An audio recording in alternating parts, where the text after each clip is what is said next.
Edo Wagenake Sigola Diano, YMD 25 years anniversary, live on stage. Oh no, a live on stage competition. Edo, that what your result you wanna? Ginya Yawu way, it's okay, oh eh. What's in the big way, get up on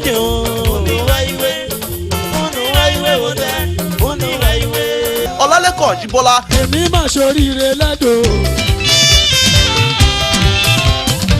Olùsà ìní sàmì o. Junior Tafa. Àjíbọ́lá mo bàrọ̀ dé. Onítèmi ò ṣe. Councillor Osamede Ide. Ìyún wẹ́rà fọ̀rọ̀ fún òun. Ẹyẹ bẹ́ẹ̀ pẹ́ ẹ máa tẹ̀lé súnkẹ̀rẹ̀ ẹsẹ̀kẹ̀ ìwé yẹn. Ọmọ ọ̀nà bí ẹ̀rí yẹn. Prince Charles O Osadolo. Àpọ̀mọ̀ ẹni ní ọ̀nà tọ̀mẹ́nà o. Àpọ̀mọ̀ ẹni ní ọ̀nà tọ̀mẹ́nà. Dr. Agbapa Olita Obito Komando. Àníyàn mi kẹ́kọ̀ọ́ ẹ̀jẹ̀ o. Ẹ má bẹ̀rẹ̀ jẹ̀rẹ̀, ọbànà pọ̀wùnú lẹ́yìn ìpàrà o.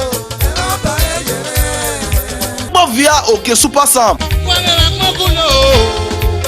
Ìdí àpọ̀mọ́ àkùn Ìwé rí ẹ o. àkànfí ìwé rí ẹbẹ̀ nẹ̀dẹ̀ pé èrí ẹ̀dẹ̀ pé.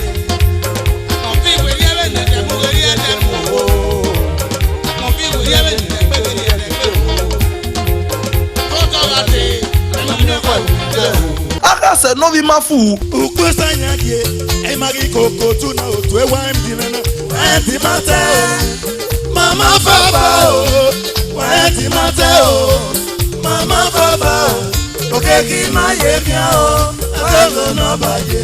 Waje ke irule la city shop don dake wese. Nuwe na rie nu. Ogo muve, uri bo the producer and the marketer. AO record. On a Dr. Agbapa Olita 189 Sloko Road Benin City. Edo emi oboge the distributor. Goodman Entertainment 2 Osumbole. Up Sloko Road Testament Junction. Ogida Market Benin City. YMD no music.